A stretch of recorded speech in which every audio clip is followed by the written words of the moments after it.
welcome. Tonight, PDP demands prosecution of General Muhammadu Buhari at the International Criminal Court. APC dismisses call as sign of unpreparedness by the PDP for elections. The Bring Back Our Girls campaigners want independent journalists added to the joint multinational task force fighting Boko Haram. Suspected suicide bomber is beaten to death in Bauchi, northeast of the country. Tens of thousands of people march in central Moscow in honor of opposition politician Boris Nemtsov.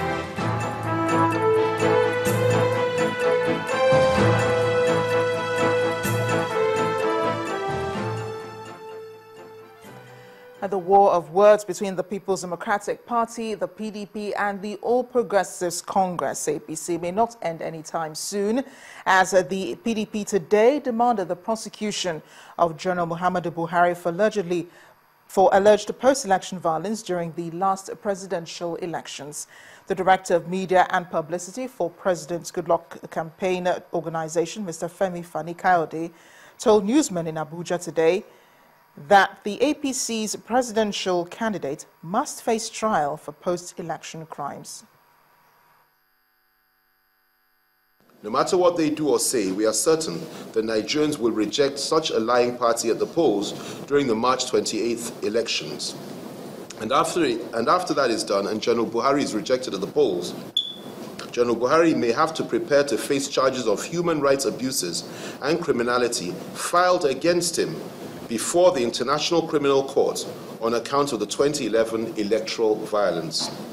According to the African Herald Express report on the issue published on February 20, 2015, Dutch lawyers, Mr. Prakin de Oliveira, a human rights lawyer firm based in Amsterdam, said it has filed a criminal complaint against General Muhammadu Buhari at the ICC. Prakin de Oliveira, led by Professor Sluter, a lawyer and partner, is said to be acting on behalf of the Nigerian Northern Coalition for Democracy and Justice and 2 individual victims. The full version of the criminal complaint is available on the following links in 2 parts. A, criminal complaint against General Buhari 1 and criminal complaint against General Buhari 2. The complaint, according to the report, alleges that General Buhari incited and orchestrated factual evidence, including the names and descriptions of a sampling of those who lost their lives in the violence. That was the Director of Media and Publicity for President Goodluck Campaign Organization, Mr. Femi Fani-Kayode. In the meantime, the All Progressives Congress, the APC, has described the call on General Buhari to submit himself for prosecution at the International Criminal Court as a sign of unpreparedness by the PDP for the presidential election. The National Publicity Secretary of the party, Alhaji Lai Mohammed, in his response says, PDP's desperation knows no bounds. They can no longer conduct an issue-based campaign. They're obsessed and terrified by the popularity of General Muhammadu Buhari and have simply no answer to it. He adds, and I'm still quoting, therefore, each day they will come with a new outlandish claim. He advised Mr. Fani-Kayode to help the president make the few weeks left for campaigning more profitable and not engage in unfounded allegations. The president today reassured the nation that his administration is not taking any chances in its fight against the insurgents group Boko Haram. President Goodluck Jonathan, who was accompanied by the former head of interim government, Ernest Shenekon, and some former governors to a church service at the Cathedral Church of Christ in Marina in central Lagos, said that a lot is being done to make the country comfortable for all Nigerians.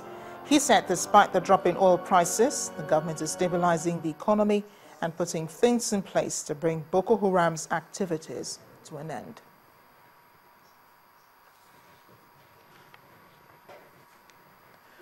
Well, Nigerian youth have remained resolute to maintain peace and order before, during and after the forthcoming general elections. This resolution was made at a one-day peace summit organized by the youths in Kaduna State.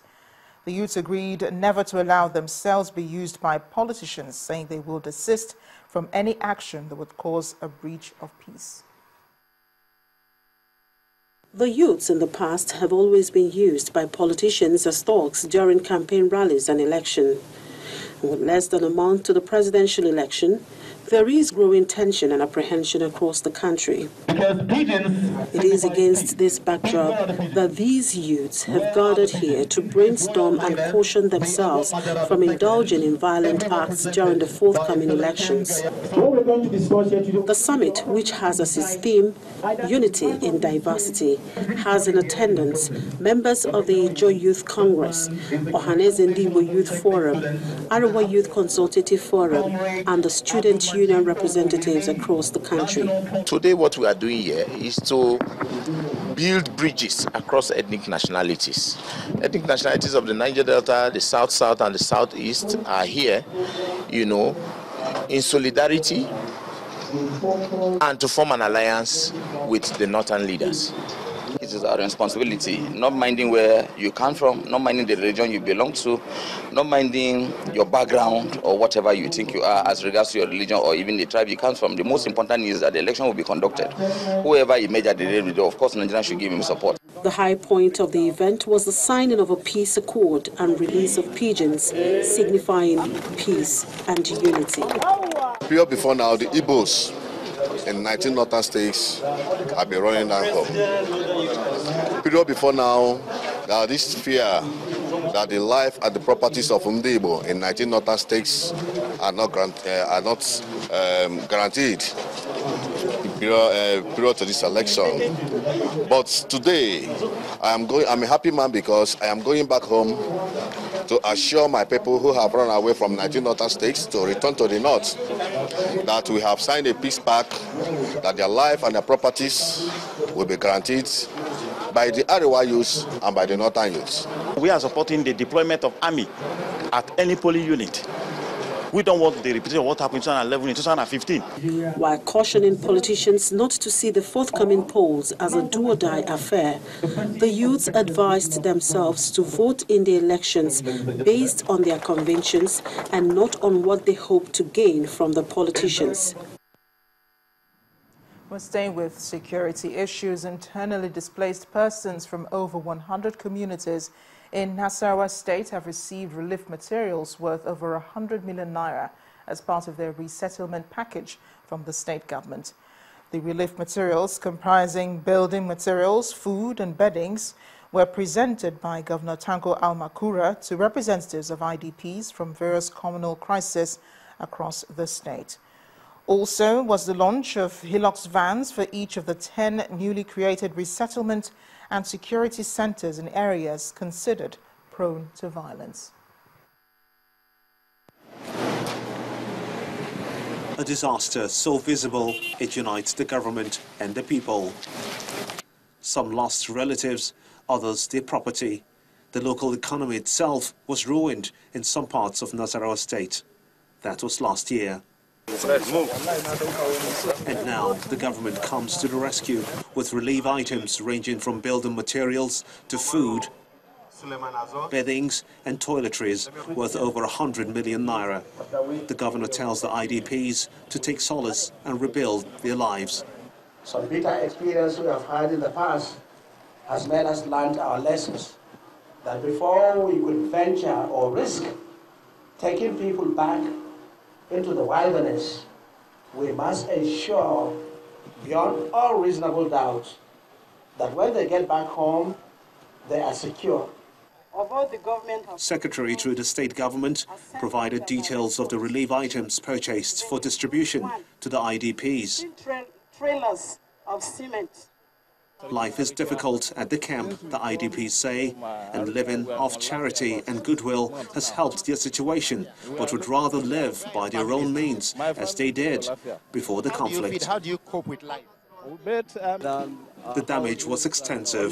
Some of the traditional rulers whose palaces were burnt down along the houses of their subjects say they have become residents of neighboring chiefdoms where they have been taking refuge. We make preparation to go back home and then make do with whatever we can find. Our persons, we're always in contact with them. We move from camp to camp to to see how they are faring, and then we pacify them. We talk to them to, calm down. The government will do everything possible to see that we return. Fears that these relief materials won't get to the internally displaced persons was quickly addressed by the State Emergency Agency. The government has constituted a committee alongside with these security outfits. Sharing formulas have been adapted, which is the basis for which every community will benefit from these relief materials and the cash donations. Governor Al-Makura says arrangements have been made to accommodate them in the electoral process. But for now, their safety is his main concern. While the plight of the internally displaced persons remains worrisome, Governor Al-Makura says that the creation of additional 10 security centers will curb any incursion. Gimba Umar, Channels Television News. In part 2 after the break, INEC prints pamphlets on 2015 elections for the visually impaired. That's in a moment. Please stay with us.